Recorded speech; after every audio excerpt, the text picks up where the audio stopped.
Welcome to I Am Goddess Collective podcast, a sacred space for empowerment through modern magic, spiritual activism, and reclaiming your power. I am your host, Nixie Marie, feng shui practitioner, earth activist, and mystic, here to support and inspire your journey in becoming the change you wish to see in this world. That change starts within. Join myself and fellow thought leaders, metaphysical experts, and luminaries each week as we explore practical and magical ways to living in your highest alignment. Your journey as an empowered goddess begins here. Let's dive in.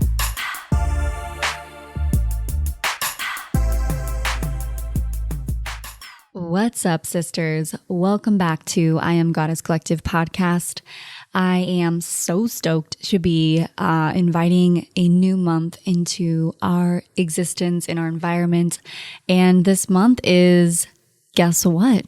The turn of a new season where the wheel of the year turns and we enter spring. The spring equinox is here and I'm so excited. I personally love spring. Spring is just the most welcoming season for me. I just find that it's when I feel very much in my full embodiment, and I love seeing what comes forth, what all the seeds that I've been planting all year.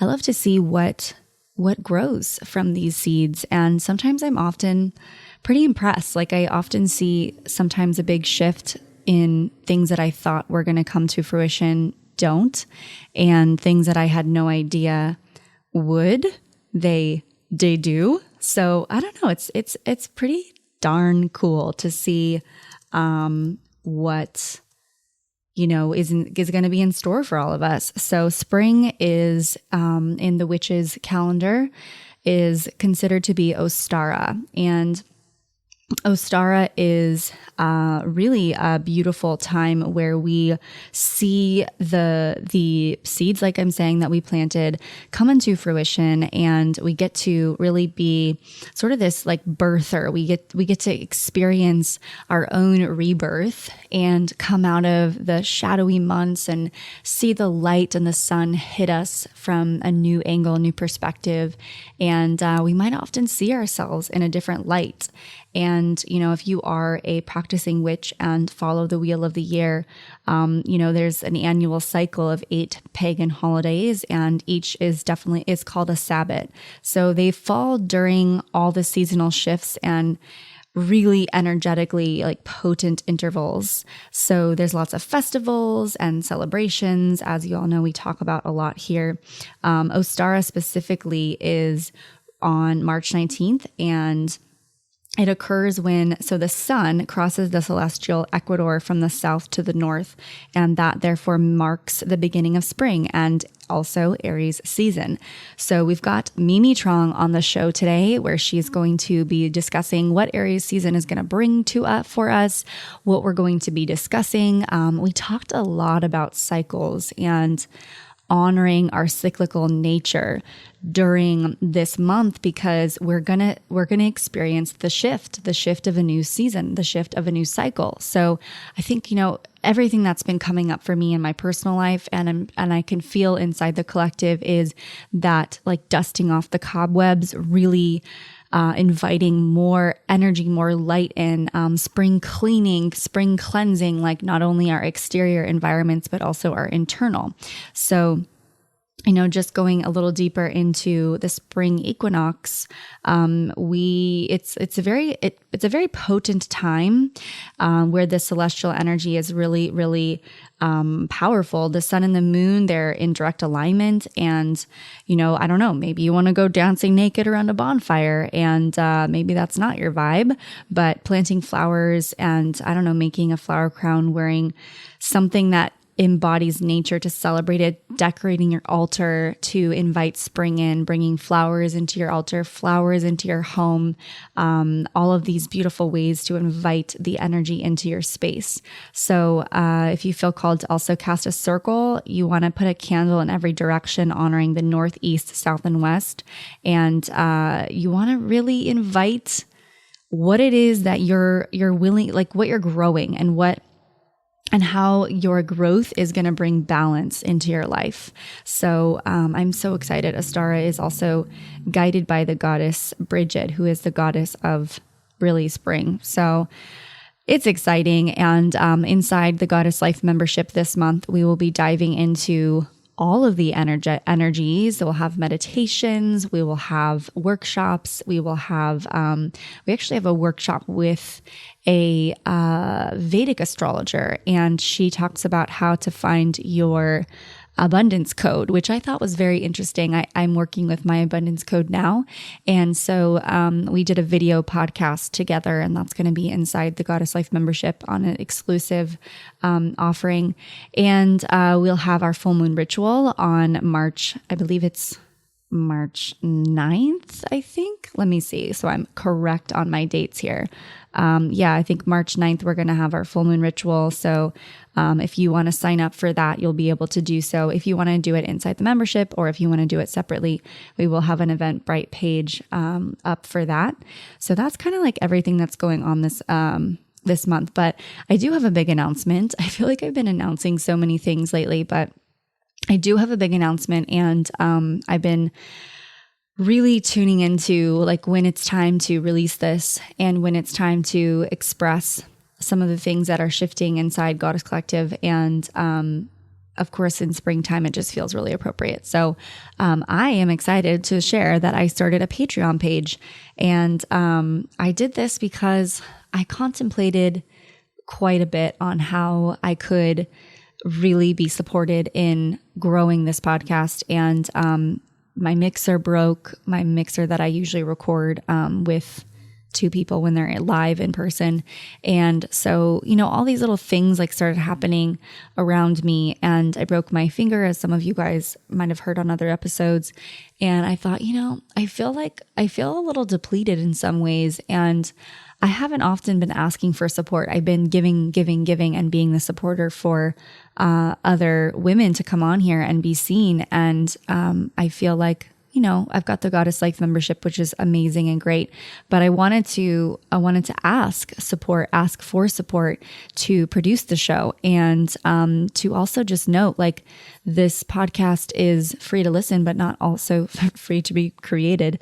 And my expenses that I put into this is money that I take from my other business to pay for them. So I just want to be really transparent, and I'm inviting that transparency into the space because I feel like it's so important to address as a creative, because I have a story that's really deep that I've been working through that says I can't be successful as a creative, and I'm squashing that story. And I think it's important that we take the first step, because I'm sure a lot of you guys that are listening are also creative goddesses and are artists, and find themselves so passionate about the arts, but yet, it's not exactly supporting you or sustaining you, which I think is also beautiful in itself. I'm not sure if I was like a full-time artist yet, if that would be my thing, because I love business. I nerd out on business. My Virgo moon freaking loves business, and it loves that side of me too. And I'm also looking at, how can I call in more support to really bring the magic that we've cultivated these last 3 years in a bigger, more profound way. So I'm opening myself up to more opportunities and possibilities, and just excited. So our Patreon page is now up, and you can check it out at patreon.com/Goddess Collective. There is a bunch of different tiers on there from, they start at $222. Of course, I had to start it at synchronistic angel numbers. So that's $2.22. So they start as low as that, and go up to a abundance priestess package, which gives you the opportunity to work with me in feng shui and create your priestess palace. So that is a cool offering. That one is $222.22 a month. But there's a lot more stuff included in that. So it goes anywhere from a low tier to a high tier. Whatever you can support is so helpful. Anything that goes towards the show and creating this podcast, I deeply, deeply appreciate. And I'm so excited to see like what can come from this. As I know you guys have heard me talk a lot about doing retreats and doing workshops and all these things. And I've been having a lot of just different discussions about how to really bring this into like a bigger thing. So, that's where I'm at. I'm so excited to be launching this and to be asking for support, as it's not an easy thing for me to do.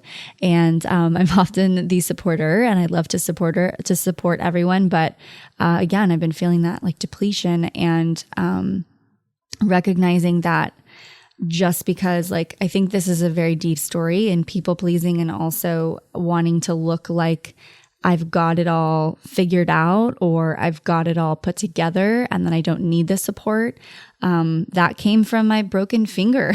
Honestly, I had no choice but to ask for support, especially from my partner who you guys got to finally meet, and he came on the show. So, you know, it was not an easy time for Nixie, but it was beautiful. It brought me the exact lessons I needed to learn. And although I'm still healing, I'm no longer in a cast. So that's really nice because that cast really brought up a lot for me.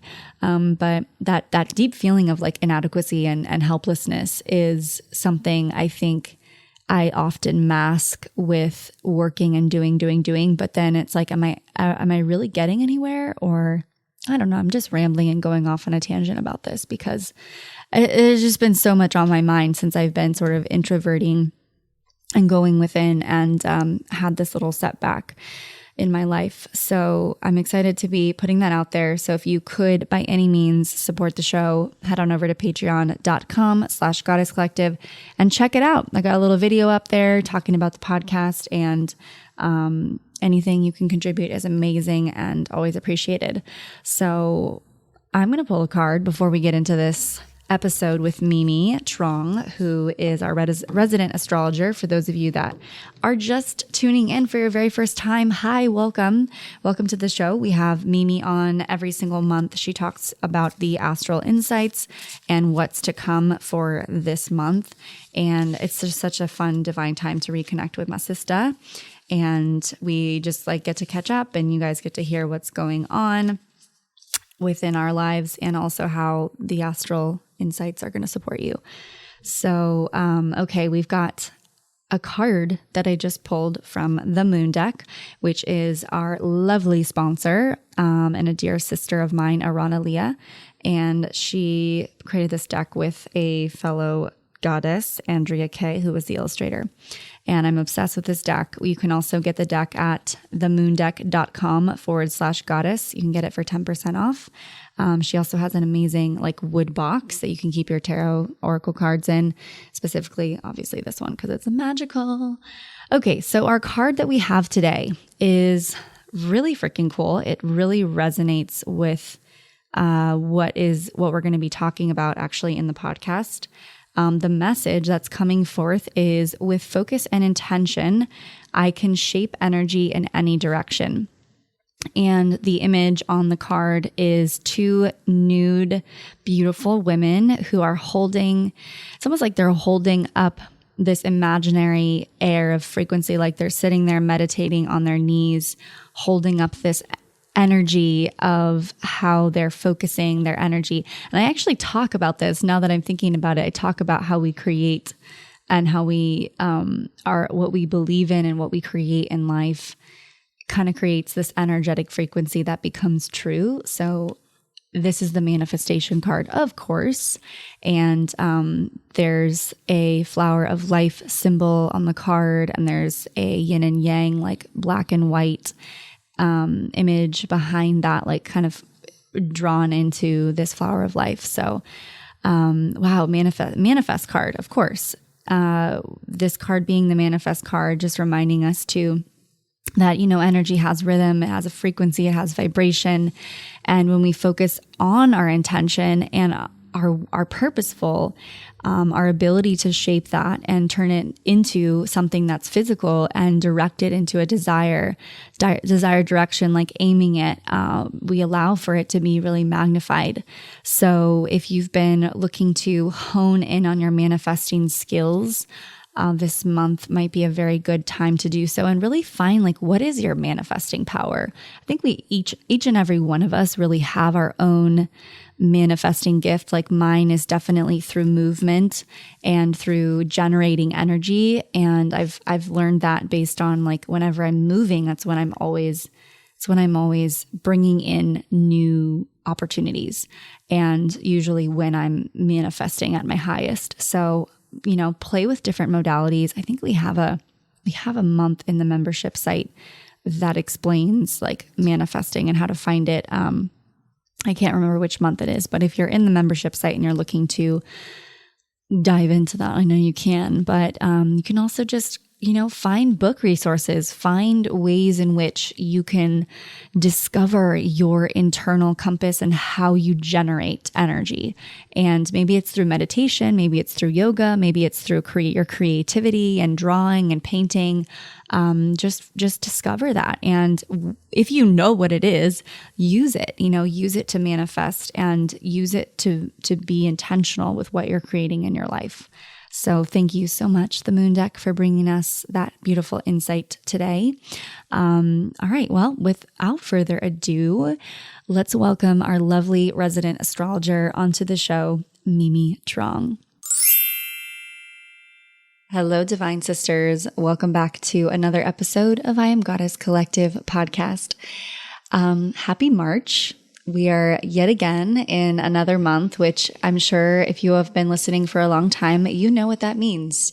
We've got Mimi Truong on the podcast. Hello, Mimi. Hello. Hi, Nixie and everyone. So good to have you back as always. Lovely to be back, especially now we're doing this recording in your home and you have this new placement. This is so nice. Thank you. Good job. Thank you. Yeah, I redid my office and kind of like made my creative space outside of my business office, and it feels good to separate it. Yeah, and see your face. Like we've never done this before. Face I'm to like face. Intimate with you. I'm looking in your eye, girl.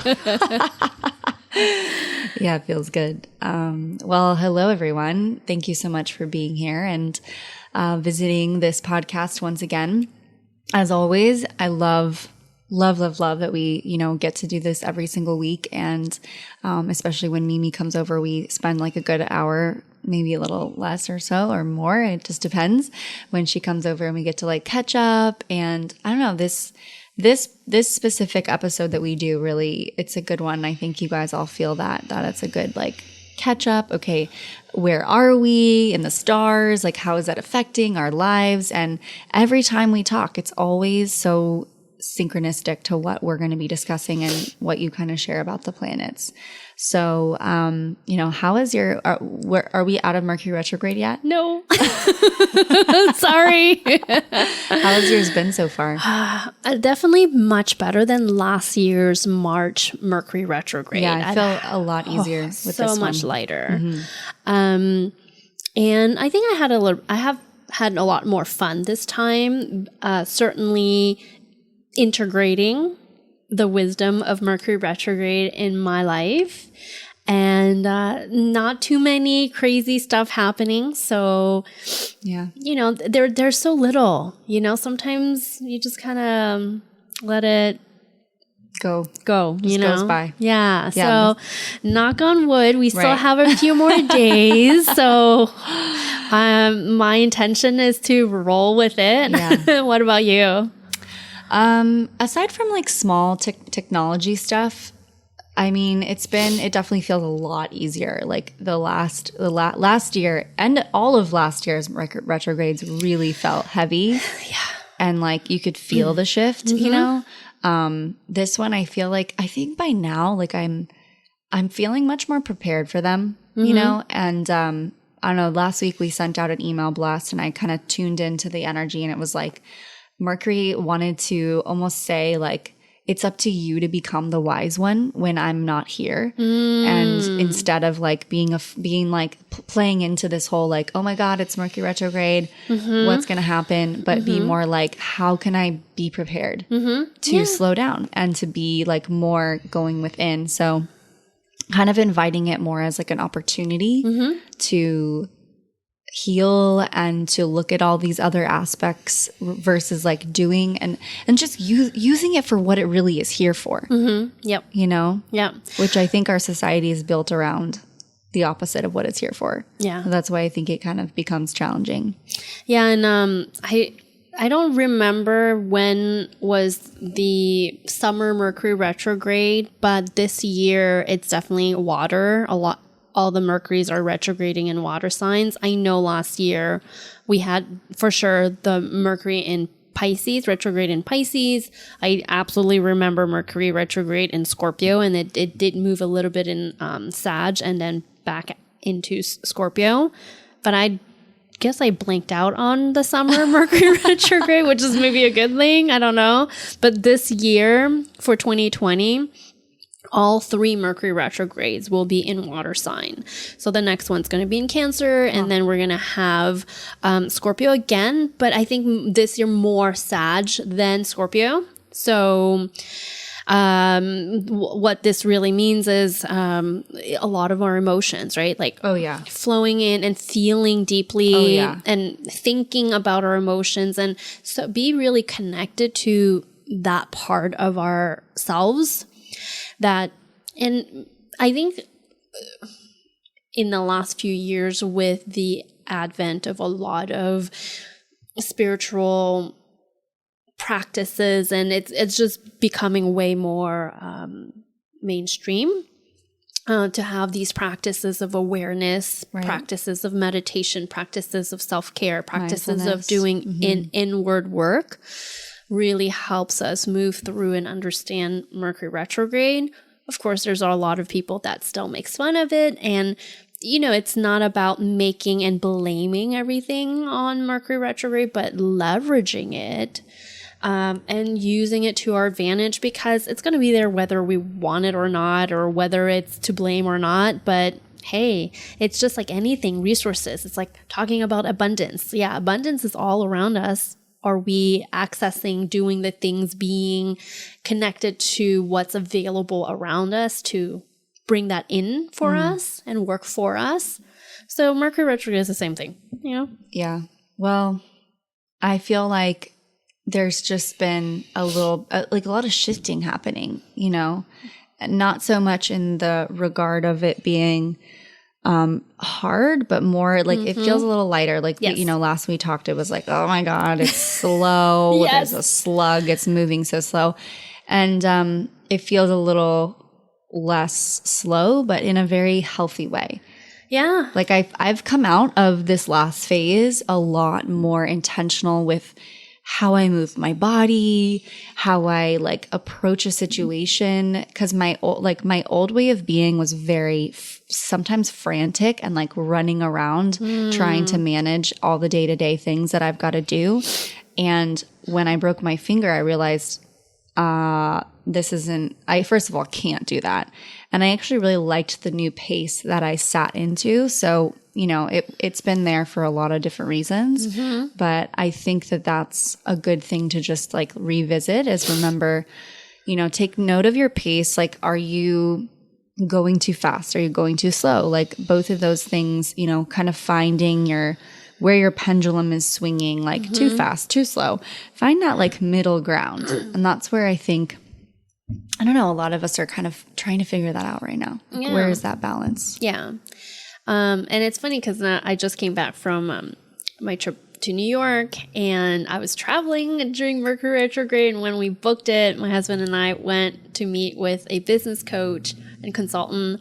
And I'm like, oh my gosh, we're traveling during Mercury retrograde. Yeah. So we did everything to just be, you know, like I made sure to book a flight that's not too late, that's somewhat early, but not too early. So then if for whatever reason there's a delay, at least we can still land. And the funny thing is, twice on the flight over there and the flight back, we landed super early. Like we landed almost 50 minutes early, but we still have to hang out on the tarmac because they don't have the staff to welcome us so that we can park. So it's kind of like, oh, it's this Mercury retrograde situation. And you just kind of like all right, well, I'm just going to hang out in my seat a little bit extra longer. Yeah. So it's interesting, right? Like sometimes it's the delay, sometimes it's arriving early, but still causing us to wait around. But, you know, in the grand scheme of things, it's like, oh, but this is great to like, we took advantage of this trip as a way to reflect on, you know, my husband started his business in 2018 and I've, you know, this year moved into supporting him. And this retreat was exactly what a Mercury retrograde invites, is the opportunity to reflect back. Okay, this is what we've created in the last 2 years. What does the future look like? And to spend a lot of that time reflecting, talking out, sorting out,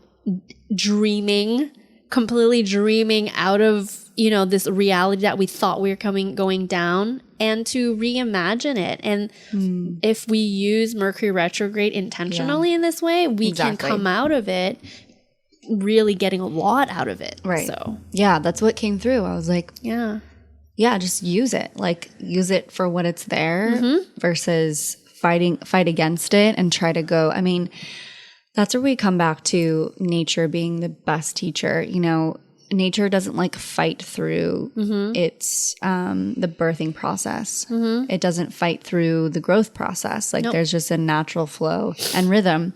And we are a part of that. And I think the older I get, the more that I get in tune with that and realize that's the way, you know. And I had that thought this morning, was thinking about cycles, and I think I pulled a card about cycles, and it was just like, wow, just remember, like, I'm a cyclical being. Like, I've got to be present to that, because otherwise it's just like we can get spun out and try to force something to happen when it's not yet meant to happen. So there's a lot going on. Yes, and we're approaching spring. Speaking of cycles, I'm so excited for spring. Yeah, this is a month where winter ends and spring begins. So this is perfect. I know. I love this shift. This is one of my favorites when we really get into the spring equinox and step into the light a little bit more. The flowers start to bloom. Where I live, it gets really gorgeous. Like everything starts to bloom. There's wildflowers there, you know, from the rains. And, you know, we're all kind of experiencing that. Like wherever you are, nature is transforming. And I invite you to ask yourself, like, where am I also transforming to? Where are the wildflowers growing from within me? Yeah. You know? So exciting. So what's going on? So beautiful. This is like so fairy dreamy. I know, like I'm totally Nixie. going into fairy world right now. This is the fairy speaking. Yes. Hello. Hi. And show me all your flowers that are blooming within you. Yeah, the fairies come out and play hard in the spring. Yeah, the winter. I mean, everything's sort of hibernating. And wow, I was definitely hibernating. Yeah, in a lot of ways. I have been too, to be honest. And there's a part of me that felt actually a little bit guilty because, for sure. You know, I put out, like, I had this Facebook group that started out super amazing and it was fun. And then there's this moment in January where I'm like, oh my gosh, I just want to curl up into my bed and just stay in there and not do too much stuff. And it's just been sitting there. Now it's like March and I'm like, okay, I get to go back to it. But I just get to trust that, you know, that cycle. Well, again, it's a cycle. Yeah, we have to remember, like, we too as women, we don't create in the sense of like men, how they do. You know, they're pretty much on majority of the time. And we are too, we can be too, but we have to remember we have those cycles and we don't create like them. So we have different cycles. Yeah. Definitely I can see my husband is super on when he's at work, but as soon as he walks through the door at home, it's like his brain just goes, okay, I'm home. It's time to relax. Yeah. You know, so he's that's like his, yes. So that's his cycle. Yeah. But when they're on, they're on. Yeah. Well, when we're on, we're super on too. We're super on. Super on. So what's going on, Mimi? How does this month? Yeah. What's the stars looking like? Where are we at? What's to be expected? What are your predictions? Well, there's a lot of juicy things happening in March. Well, first of all, I'm sure a lot of people will be happy to hear that Mercury will station direct on March 9th. Oh, early. Cool. So there's only a few more days of Mercury retrograde. Wow, yeah, this one definitely felt, well, knock on wood, but this one did feel really fast. Yeah. Was it faster than normal? No, but it just feels fast. Yeah. Interesting. Time is so weird. Time is so relative, right? So Mercury was in Pisces, and then it moved backward and moved into Aquarius, and then it's going to move back into Pisces at some point. March 16th, right? Like Mercury's going to re-enter Pisces and then just keep going. So it's funny because water sign and air sign, Pisces is dreaming, flowy water emotions, going the depth of our emotions. So if some of you might be like actually having vivid dreams and to tune into what's the message in those dreams. For some people, if you're not a dreamer, it's fine, but maybe there's other ways that you're expressing that Pisces watery energy. And then when Mercury moves into So would you say, Aquarius, I'm gonna pause you there. Would you say it's important to pay attention to our dream state right now? Yeah, for sure. Because our subconscious is emerging. And, you and I, when you came in and we just reconnected, you were sharing with me, like, there's a lot of things emerging. Coming to the surface. To the surface. It's like, think about all the things that it's underneath the water, really at the depth of water. And like some stuff might be moving upward. So it's like that consciousness, that moving out of the subconscious and emerging into the yes. Wow. So there's a lot of that. And then into Aquarius is super logical and rational and be able to see things. I think there's a misunderstanding of Aquarius. And also a lot of times people think Aquarius is a water sign. Aquarius, because it's a water bearer, but it's an air sign. Yeah.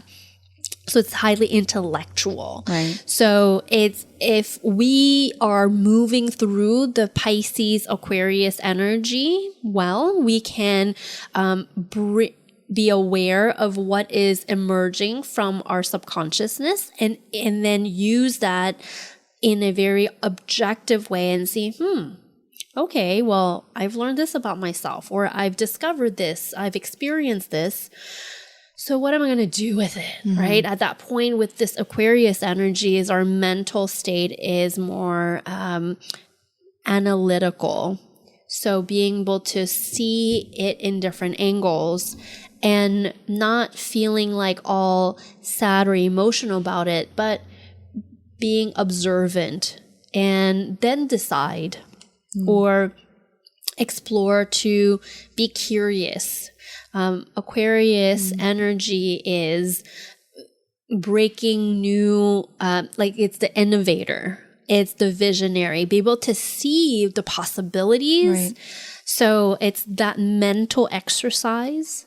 So this is what this Mercury retrograde is offering for us. And as it moves out of retrograde and into direct is, okay, well, now we can analyze. And then it's going to exit out of Aquarius and move back into Pisces again. So then we can extrapolate the information, which is very Aquarius. It's information. And then integrate it into our being. Wow. And then create from there. Like imagination is extremely powerful. There's nothing for us to make it wrong. Like when you just watch little children play, it's like there's no limitations. No, they're not like, this is the wrong way to play or the right way to play. They're just like, I don't know what I'm doing right now. I'm out. Yeah. We did a lot of inner child healing work this last month inside the Goddess Life membership, and it was intense, but I actually did a meditation on inviting something about tapping into your imagination. And it was really awesome. Yeah, I just think, we've got to get back to that place oftentimes of not only looking at the inner child wounds, but looking at the inner child innocence and its playfulness and its ability to, like, our ability to tap into that fairy realm or the rainbows and all that, because I think it helps us navigate the world and to really tap into our true bliss and our joy. Yeah. And that's sort of what Aquarius feels like sometimes. It's like the most unique sign of the zodiac where they're like super out there and innovative and forward thinking. And I think we get a lot of that from when we are kids. Like, we think of these crazy ideas. Yeah. And both Pisces and Aquarius live in the limitless. You know, Pisces with water, there's no boundaries. They just swim. Water. It's just water. They swim wherever they go. Aquarius is like, actually, let's break all records. Let's break the frontier. Let's go above and beyond what is already in existence. Let's explore something beyond. So both signs do have that in common. So, you know, bringing back to our lives are there certain things that you've self-imposed limitations, and then, okay, just test out, okay, what would happen if you kind of push the envelope, you know, whether it's at work or with a certain relationship, like certain risks, you know, that you were afraid to express your emotions, you know, in Pisces energy. So allowing that to push the envelope and try it out. Yeah. You know, that's the thing. Like, I'm like, unless you're going to die, just try it. Right. You know, totally. It's not going to be the end of the world. Yeah. So I think that's a beautiful energy to be present to March. So March 9th through the 16th, there's like this, you know, ebb and flow of the Mercury going direct, shifting from Aquarius to Pisces. Right just before, and also on March 9th, we have the full moon at 19 degrees of Pisces. Full moon, 19 degrees of Virgo. So the sun is in Pisces, the moon is in Virgo, so that's how they're opposite from each other. And at the same time, the moon in Virgo is in a very harmonious connection with the cluster of Jupiter, Pluto, and Saturn in Capricorn. So it's like a lot of earthy energy. So, you know, yes, we can dream, we can explore, and there's always a safe container. Right. So it's not like a free fall. So it's like, think about this energy is like you're bungee jumping, but you're securely strapped. It's not like you're just falling into space and not being caught. Yeah. So this is what this energy means. It's like, okay, go try things out, play, and know that you're safe. I love that. Well, now seems like the perfect opportunity to share with you goddesses our newest sponsor, the Moon Deck. The Moon Deck is a beautiful oracle set that connects you to your intuition and brings self-care rituals into your daily life. Created to foster community and healing, this entire set of 44 cards plus a beautiful guidebook filled with rituals is inspired by the cycles of the moon and the empowerment of women.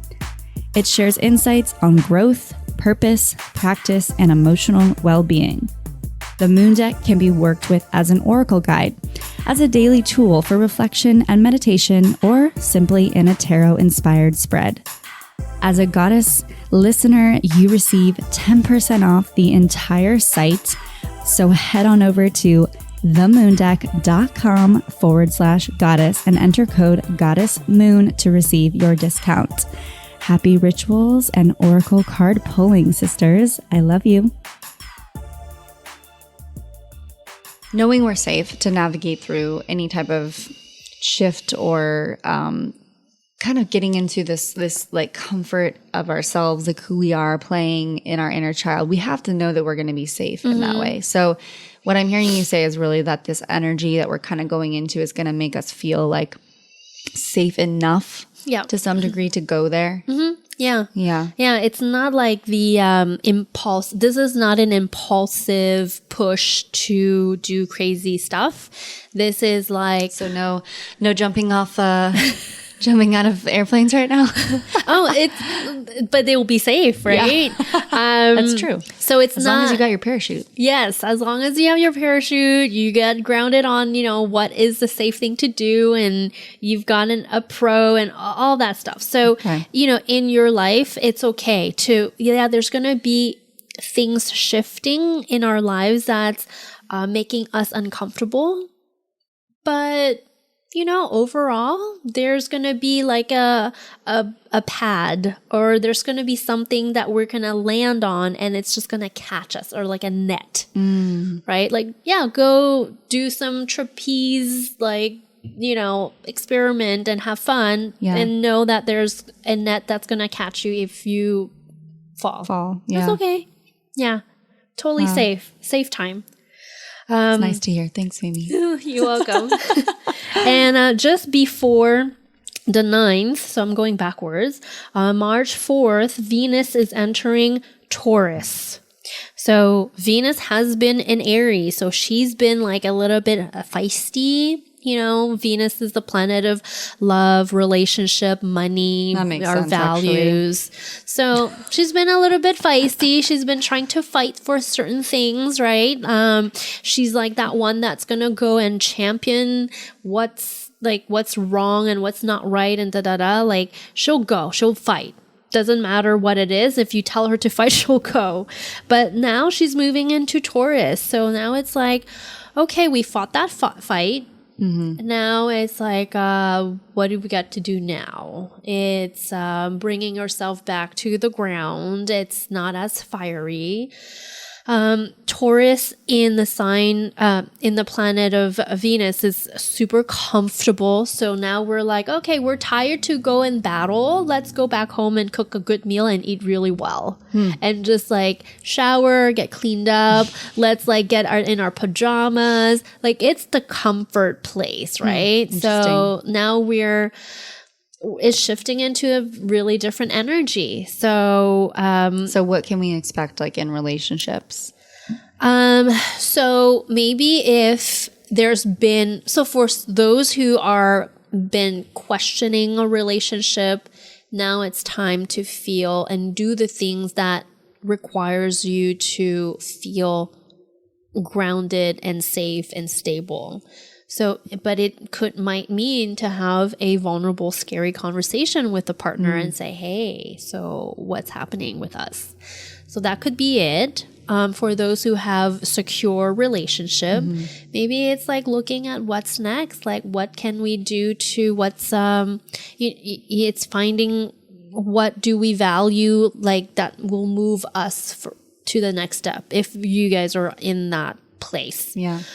For those who have been like super comfortable where like everything's just the same thing over and over and over again, then there's not a lot of, with the Venus in Taurus, it's just enjoys the comfort. Although she is moving closer and closer to Uranus in Taurus.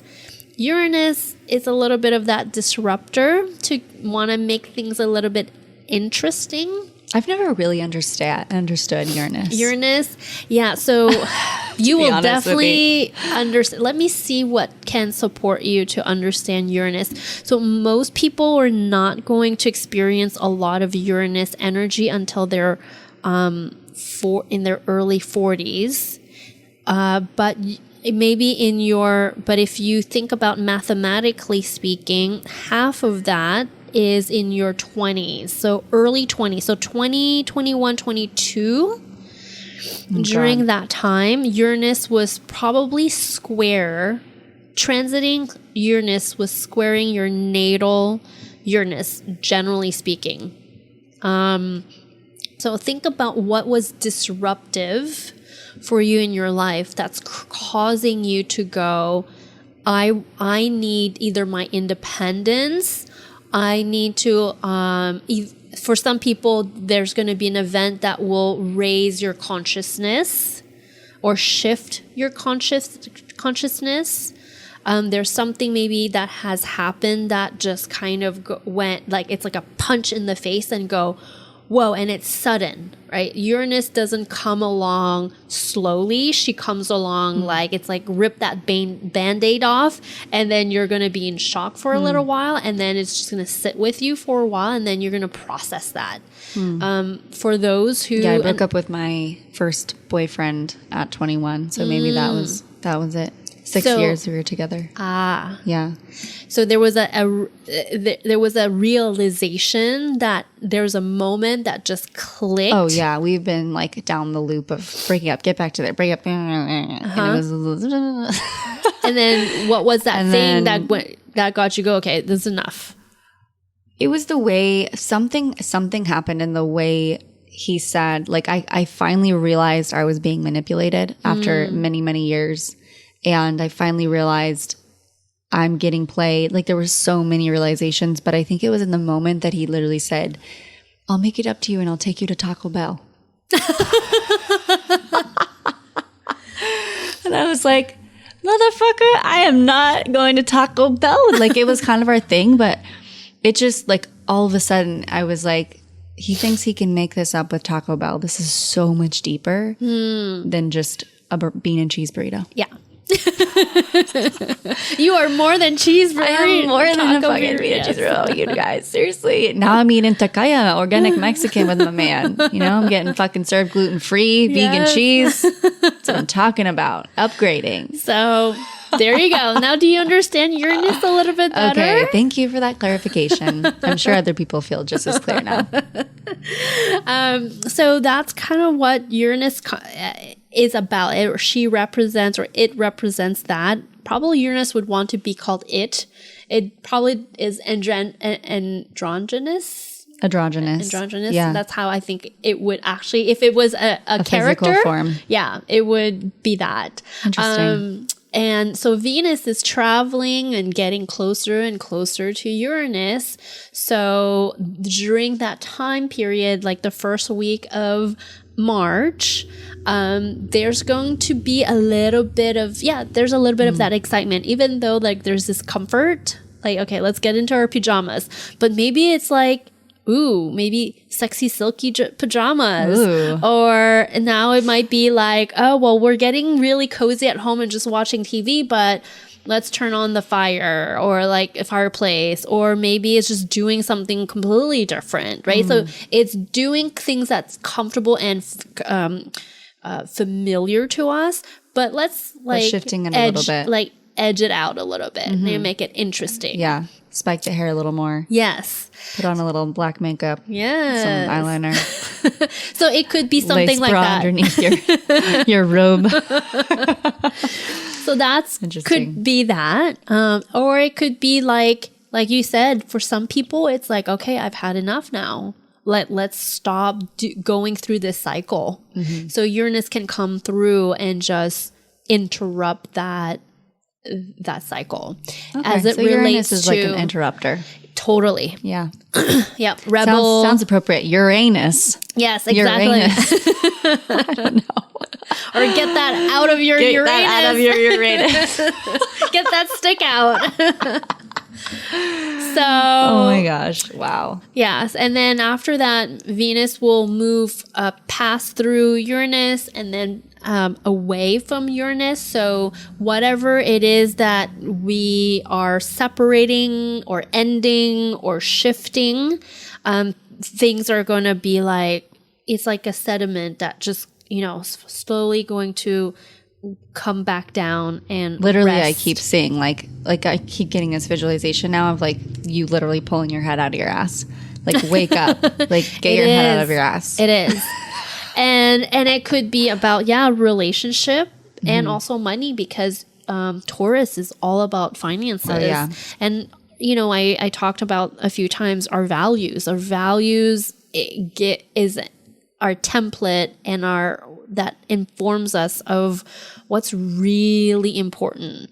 So if we're high spenders, maybe it's time for us to get a reality check that, hey, maybe this is not a good behavior. It's not just a simple realization. Now Yeah. there might be like a deeper consciousness connected to that.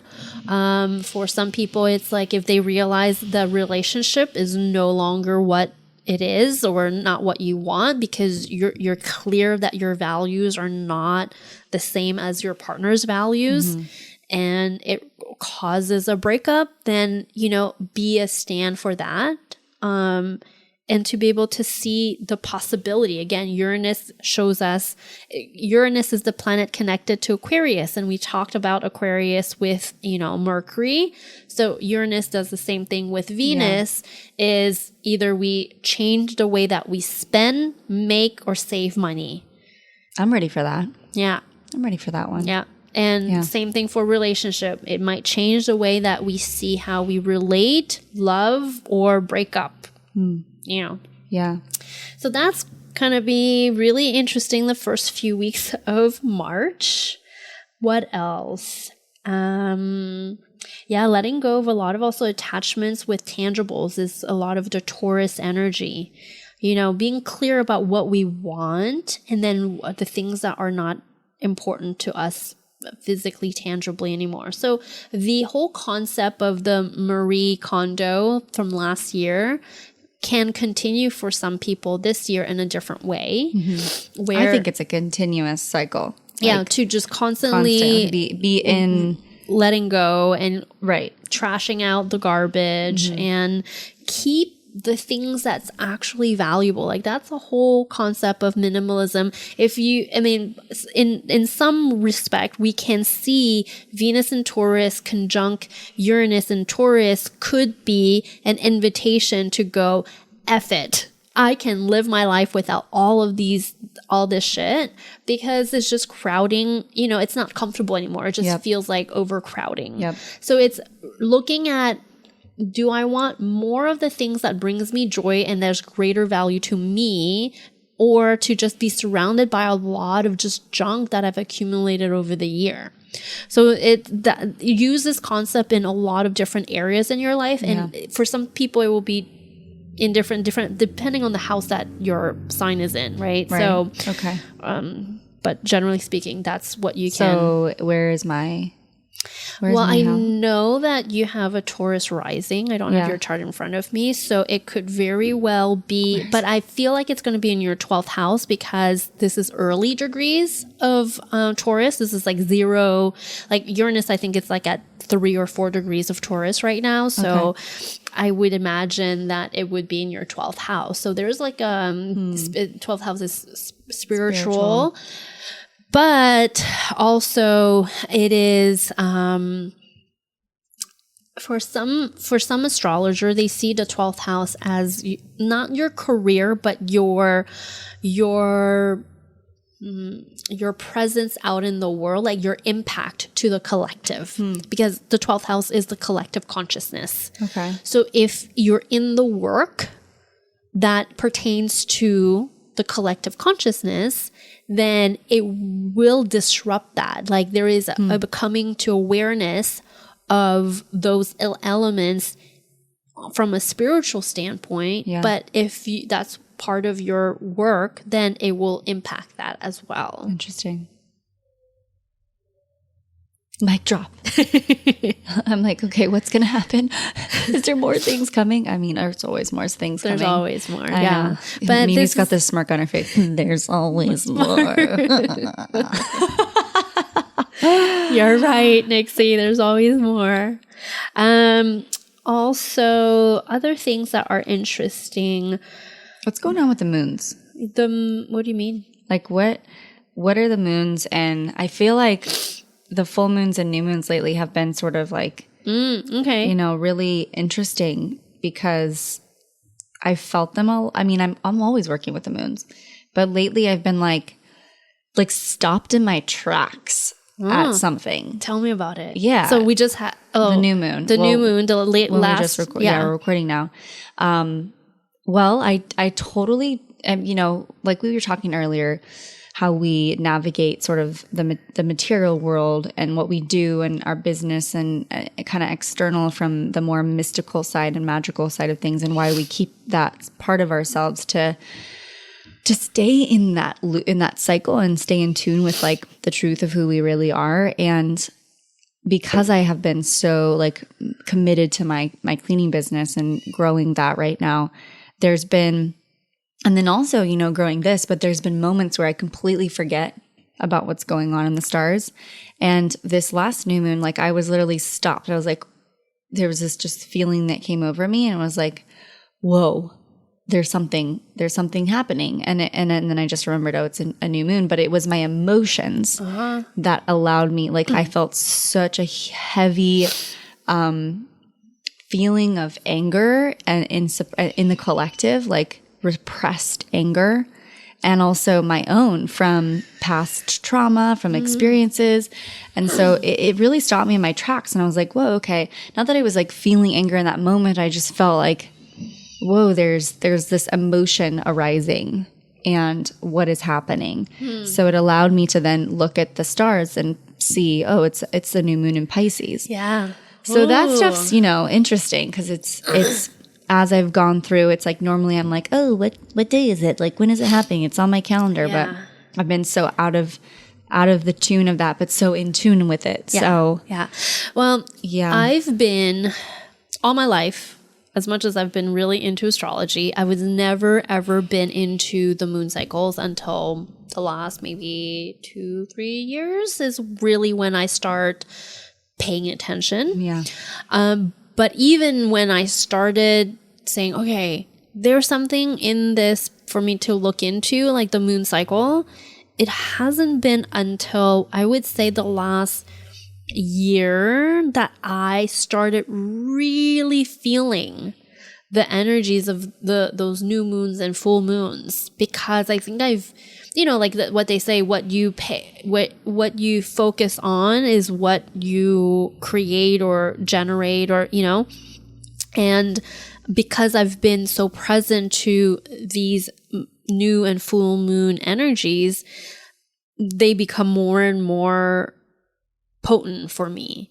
So I've been also feeling, I mean, especially the last few ones since December, January, February, they've just been increasingly more potent. Mm-hmm. So I don't know if it's because of, I mean, it could be because of what's happening, especially with all this intense Capricorn energy. When there's so much of the one energy, it's very polarizing. It just brings you all there. But maybe it's just us, you know, being extremely aware of these energies. But yeah, that's very interesting. I think it's just cool. It's like, oh, wow, I'm, you know, and I think, you know, that for everyone listening that feels that often, you know, as an empath and sensitive to this all now and has been on this journey for quite some time, even if you're not, you know, I really invite you to, if you feel that, like whatever is coming up, to take that pause and recognize like what is coming up for me, because that's what they're there. That's, again, just like we talked about Mercury retrograde, that's what they're there for. They're there for a purpose and a reason. And it's why, you know, back in the day, we looked to the shamans who looked to the stars, and we wanted to ask them questions because they had these answers that, you know, weren't based on science or facts. It was based on the universe and nature, and remembering that we are a part of that is really, really, you know, we keep mentioning that. I think it's just the theme kind of going into that cycles of life. Yeah, exactly. And so, you know, since we're in the topic of moon, we're going to have a new moon at the end of the month on March 24th, after we've had spring equinox, which is March 19 is when spring actually officially begins. So we're going to have a new moon in Aries, because on the 19th, on the same day as spring equinox, is when the sun enters Aries. That's usually the point of spring equinoxes. It's Aries season. So moving away from Pisces into Aries, just like the Mercury retrograde was out of, you know, Aquarius into Pisces. Yeah. And then now we're moving energetically way more fiery. So there's a lot more fire for sure coming through this spring. So, usually we think earthy because it's spring, but with the Aries and all of the, there's also Mars and Jupiter. Mars is moving through Capricorn, but it's moving through the Jupiter, then the Pluto, then the Saturn. So fiery Mars is moving through a very earthy sign, but there's that masculine energy that's ready to spring. Yeah. I feel like there's going to be more like the motivation. It's really interesting that just kind of had a thought come up. I'm going to go off on a tangent here, but it's related, I promise. But it's interesting that we have, like, we start the new year and we've got all these goals and these dreams and these hopes and all these intentions, but yet it's almost like we're seedling them, like against the flow of what nature is. Like, it's interesting that we don't have the new year.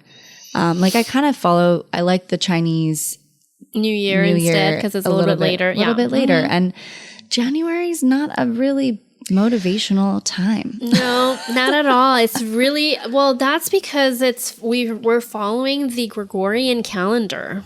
And, well, both ways, right? The sun, well, first of all, the whole calendar of the zodiac calendar starting with Aries in March actually was following a different calendar. Right now, the name escapes me, but it was a really old framework and a whole calendar that's how it started. So it's not even the Gregorian calendar that we have quote unquote created the zodiac sign. So now and then we move away from that calendar into the Gregorian calendar. So that's starting in January, which puts us in the middle of Capricorn, which is in the middle of the winter time. So which is a hibernation time. Yeah. So it's off. So I think that's why nature informs us, our body informs us of where we get to be emotionally, mentally, prepared to shifting our energy. So yeah, I don't really feel ready to have these massive resolutions, but it's a great time for creating a vision board because we have that slow winter time to just be inward and to see the possibilities of the future. And as maybe at the end of January, because beginning of January is when we get out of holidays, we slowly, like, kids are back in school, we're going back. So we're not even, our brain is not even on that wavelength of thinking about, oh, what am I doing, for 2020? And then but it's like we're forced into it, but we're pressured. Socially, we're forced into it, right? Like, it's a construct. It's a very commercialized, marketing driven like construct. Yeah. But when the sun moves into Aquarius, that's when I enjoy doing vision boards workshops. Is that we're moving into, Aquarius, which is all about vision. So that's pretty, good timing. And then, allowing the vision to integrate into our subconsciousness, our body, which is Pisces, so that when Aries season comes, to really bring it forth, or maybe it's time to just line everything up in alignment with our vision. So it takes time, and that's why there's 80% of people that by end of February, early March, all of our resolutions stop. Right. That's why, because we're trying to rush into things. Yeah. And then we don't really take the time to think through, hey, is this what I really, really want? And how am I going to implement this in a way that's sustainable? Yeah. Well, speaking of taking time, I found what the calendar was. Okay, it was the Julian calendar. Yes, the Julian calendar. And that was first, the Gregorian calendar was first introduced. I'm finding this on timeanddate.com. The Gregorian calendar was first introduced in 1582, but it actually took 300 years for all the different countries to change from the Julian to the Gregorian. Yep. And the reason why the Julian calendar no longer was resonating or it needed to be shifted was because it had to be replaced. There was the formula it used to calculate leap years. The Julian formula produced a leap year every 4 years, which is too many. So the Gregorian calendar uses a much more accurate rule for calculating leap years. So that's a little fun fact for you guys. So no wait, idea. So the Gregorian, I thought now we have leap years every 4 years. Isn't it every 4? Well, it says every 2. No, every 2. It's every 2 years? I believe so. Oh, gosh. The reason Julian calendar had to be replaced is the formula used. The Julian formula produced leap year every 4 years, which is too many. The Gregorian calendar uses a much more accurate rule for leap years. But it doesn't say how many years? Oh my gosh. Am I like having a brain fart that I think it's 2 every 2 years, but okay. That could be. So 2 days were added to February, creating February 30th in 1712. This was done because the leap year in 1700 was dropped, and the Swedish calendar was not synchronized with any other calendar. So interesting. I think I want to say it's two every 2 years, but. Let's Google that. Okay, we're gonna Google this, you guys. We're gonna find the bottom of this. Yeah. How many leap years are in the Gregorian calendar? Thank you, Google. In Gregorian. Let's see. The Gregorian calendar therefore drops 3 leap days every 400 years, which is the length of its leap cycle. This is done by dropping February 29th in the 3 years. Leap years occur mostly every 4 years, but every 100 years we skip a leap year unless the year is divided by 4. That's so confusing. It's a lot of math. I'm like, help. Okay. Well, fun fact for you guys. Yeah. That's the reason. Well, anyways, it was the Julian calendar So before that's what we based the stars off of. Gregorian. Wow. Yeah. So fascinating. Learning so All much the things today. that we learn. Is there a perfect calendar? Well, the perfect calendar would be, I don't know. Some people might say it's a lunar calendar, right? Yeah, I actually talked about that with someone at Burning Man one year. He was super fixated on, and I can't remember the name of this calendar, but it was in relationship to the lunar There's cycle. a Aztec calendar. That's what it is. The Aztec, like Mayan. Yes, that has, it's very intricate. Well, it's intricate, but it's also simple. It's so confusing. I mean, it's confusing to explain. And I'm not very familiar with it. I've seen it. Not a lot of people use it. So I would imagine that there's not a lot of material out there. It's called the Myanmar. Yeah, I got gifted this at Burning Man one Deep Playa day, and he was like, "This is the way. We have to follow this calendar." And it was like, whoa. Yeah, it's pretty cool if you really want to dive into it, but because it's not a tool that a lot of people familiar with, it's almost like, well, how are you going to apply Well, it took 300 years for us to get to the Gregorian. Maybe we just need to start putting it into practice. Yeah, so there are some books out there. So for anyone who's curious, I've actually flipped through a book like that. Someone let me borrow it, so I went through it. It's very interesting. It doesn't go deep enough for me to learn Really how to understand implement. it. Yeah. Well, you guys, there's so many things out there to explore. That's why I love this. And just diving into it. Yeah, and I think this would be a really good time for me to also share with the listeners is that this shows us that everything is so relative and everything is, there's no real absolute truth.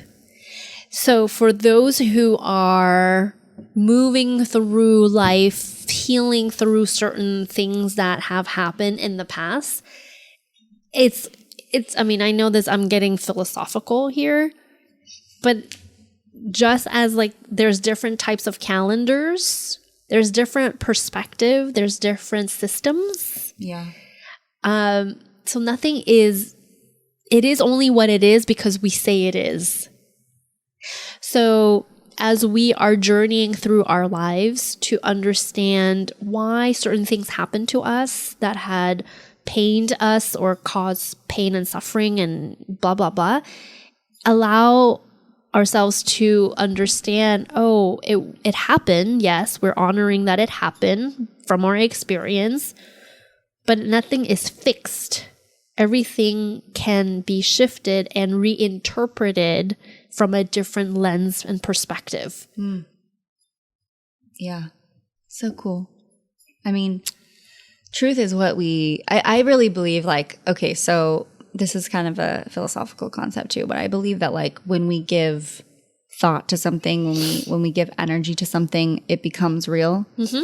So it's almost as if like if you study, I can't remember what they're called, but it's like a tetrahedral, like it's a loop that the universe creates, and it's like this. It's not like a tetrahedron, but it is this vortex of vibration, and when we create this thought form or this belief system or this way of, or whatever it is that we think and we believe and we put energy into, it creates that sort of mandala like vibrational energy flow. And that's what makes it real, you know? And I don't know, it's just like something that I often play with and think about, because I believe that if we really discuss like our thoughts create our reality, our words create our reality, that's how we create by literally casting out that vibration to then therefore make something real. Yeah. So everything is relative, and everything exists because it comes out of our imagination. Bringing it back to that. Yeah. Wow. Let's So see. much good stuff. Another really juicy thing happening in March. Okay, tell me. March 21st is when Saturn moves into Aquarius. Dun, dun, dun. So all of this energy that we've had, like since December 2017, Saturn entered Capricorn, and it's been in Capricorn, and it will remain in Capricorn until the end of this year. But temporarily, it's shifting into Aquarius because it's moving forward.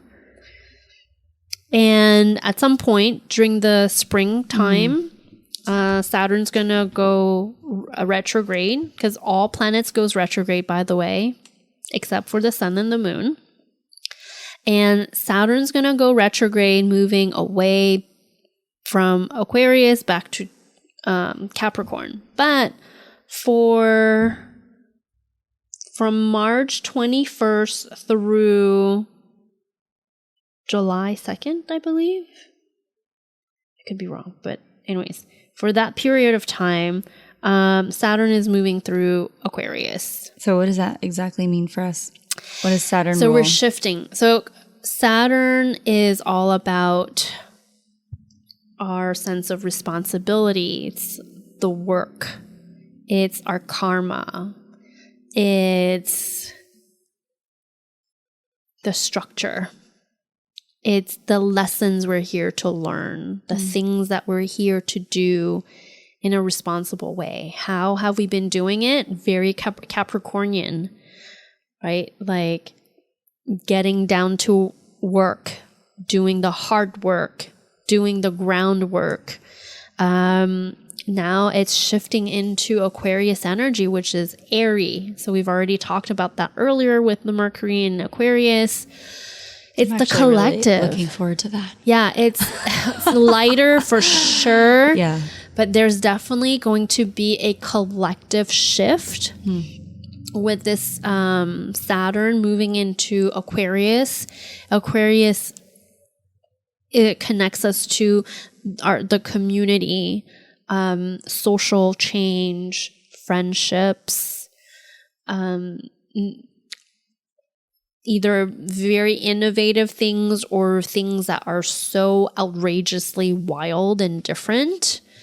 So all of that will happen. So yes, we've been putting a lot of the hard work, but now maybe it's time for us to bring it out and test it out and innovate. Like let's test it, and we realize, oh, this doesn't work so well. Okay, let's shift and reinvent that. It could be friendships. There are certain friends that we realize, wait a minute, I don't need that. Right. Or this is not right for me. These are not my friends anymore. And it's okay because we've learned and that they don't support our structure. It's not what we want to have around us. That's okay too. We're reevaluating, right? Saturn helps us reevaluate and restructure. Social change. There are certain things that have been done very traditionally that we realize, okay, no, we're moving away from the tradition. Bringing something completely new that's never been done. Family moving away from family and into the community. So for some people, it's like, okay, I've been at home, I've been under my parents' roof or whatever that may be. Maybe his parents like been providing for the kids. Now it's time for the kids to leave the house. Yeah. Maybe it's the parents that decides like, hey, I've got to find some other ways to provide. Like it could go either way. So it's important to put it into context. But those are those issues or those themes. Wow. Big shifts coming. Yeah. Big shift. Yeah. Not big a lot. Well, maybe that too. I don't know. But especially with politics, like I was just, have you watched The Circus? It's actually a show on Netflix. I've never seen this before, but this is what media and technology and Aquarius rules media and technology is telling stories and in a new way. So we've seen a lot of these shifts happening, of course, but following the elections, it's basically a crew of people that are following the candidates around and telling a story, like literally live. So I watched an episode over the weekend that was happening like literally the not the week before, but the week of. Oh wow! And this is already out on Netflix. Yeah, and it rolls out weekly. Okay. So as they're campaigning, they're telling the story. From a different perspective, but now it's a different way of following the candidates, not just the news on the traditional TV networks. So important. But now it's like, I'm going to watch this. It's a committed crew, and then it's distributed on Netflix and telling the story of all these different candidates, right? Where they're at, why they're doing what they are, and interviewing them up close and personal.